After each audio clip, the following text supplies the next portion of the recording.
एक समय की बात है। एक बहुत ही बड़ा व्यापारी था जो कि काफ़ी धनी था। अब वह काफ़ी धनी था।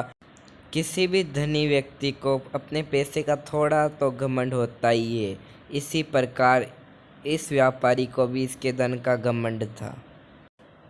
और हो भी क्यों ना, इसके पास एक बहुत ही बड़ी कंपनी थी जिसके अंदर 10,000 लोग काम करते थे। वे व्यापारी अपनी कार से कहीं जा रहा था और ऑडियो भी सुन रहा था। उस ऑडियो में एक महात्मा जी प्रवचन दे रहे थे कि हमें सदैव दान पुण्य करना चाहिए और अच्छे कर्म करने चाहिए, क्योंकि आप कितना भी धन अर्जित कर लो, आप ऊपर कुछ भी नहीं ले जा सकोगे। ये बात व्यापारी ने सुनी। यह सुनकर व्यापारी चिंता में डूब गया और अपनी कंपनी में गया।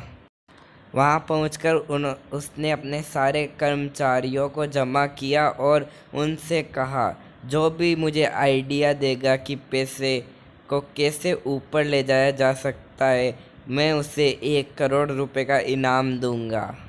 अब सेठ के मुंह पर बोलने की हिम्मत तो किसी में नहीं, इसलिए उसके कर्मचारी चुप चुप के बातें करने लगे। लगता है सेठ पागल हो गया है। भला कोई व्यक्ति धन को अपने साथ ऊपर ले जा सकता है? ये कैसी मूर्खतापूर्ण बात है। सेठ बहुत परेशान रहने लगा और उसने 7 दिन बाद वह फिर से अपनी कंपनी में गया और अपने कर्मचारियों से बोला, जो भी मुझे आइडिया देगा उसे मैं 5 करोड़ रुपए का इनाम दूंगा। अब ये बात पूरे शहर में फैल गई कि जो भी सेठ को आइडिया देगा कि पैसे को ऊपर कैसे ले जाया जाए, उसे सेठ 5 करोड़ रुपए का इनाम देंगे। कि तभी एक अनजान आदमी सेठ के पास गया और बोला कि मेरे पास आइडिया है। तब सेठ की आंखों में अचानक से चमक आ गई और उसने कहा, क्या उपाय है, जल्दी बताओ। तो उस व्यक्ति ने कहा, सेठ तुम दुनिया घूमे हो? सेठ ने कहा, बहुत घूमा हूँ।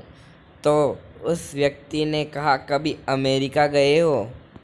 सेठ बोला, हाँ गया हूँ। वे व्यक्ति बोला, आप वहाँ जाने से पहले सबसे पहले क्या करते हो?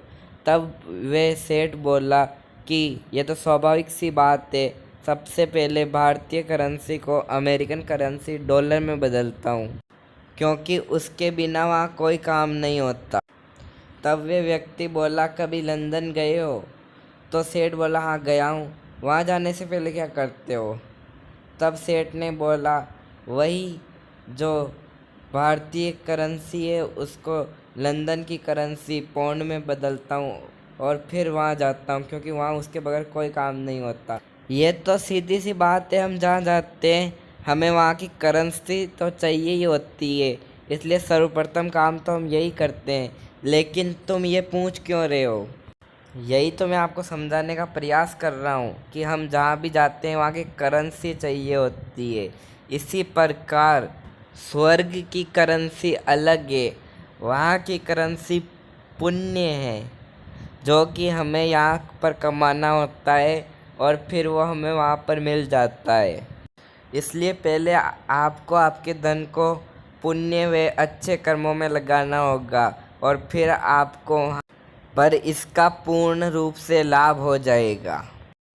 फिर उस सेठ ने उस व्यक्ति को 5 करोड़ का इनाम दिया और सदैव पुण्य के वे अच्छे कर्म किए।